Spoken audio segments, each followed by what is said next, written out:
నంద్యాల జిల్లాలోని డోన్ పట్టణంలో కొండముచ్చులు వీరంగం సృష్టిస్తున్నాయని ప్రజలు ఆవేదన వ్యక్తం చేస్తున్నారు. వారం రోజుల నుంచి 20 మందికి పైగా పిల్లలు పెద్దలపై దాడి చేసి తీవ్రంగా గాయపరిచాయని చికిత్స చేయించుకుంటున్న బాధితులు ఆందోళన వ్యక్తం చేశారు. పాఠశాలలకు వెళ్లే విద్యార్థులపై దాడులు చేస్తే ఎవరు నిలువరిస్తారని తల్లిదండ్రులు ఆవేదన చెందుతున్నారు.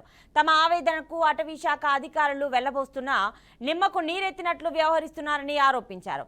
ఇక ఇప్పటికైనా అధికారులు స్పందించి కొండముచ్చులను బంధించి వాటి దాడి నుంచి ప్రజలను కాపాడాలని వేడుకుంటున్నారు.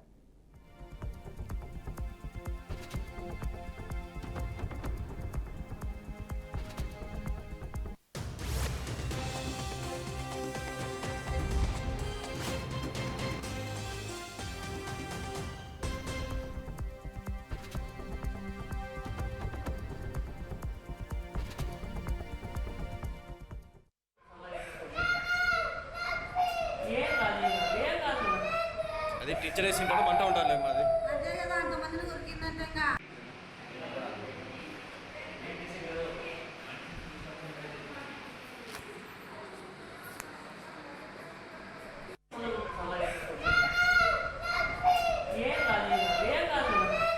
అది టీచర్ వేసి ఉంటాడు మంట ఉంటారు మాది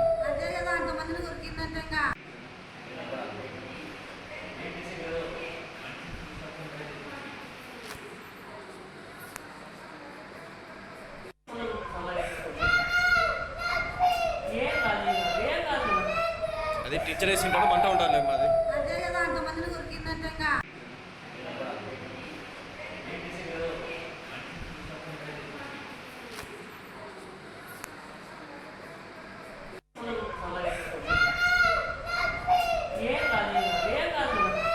అది టీచర్ వేసి ఉంటాడు మంట ఉంటారు మాది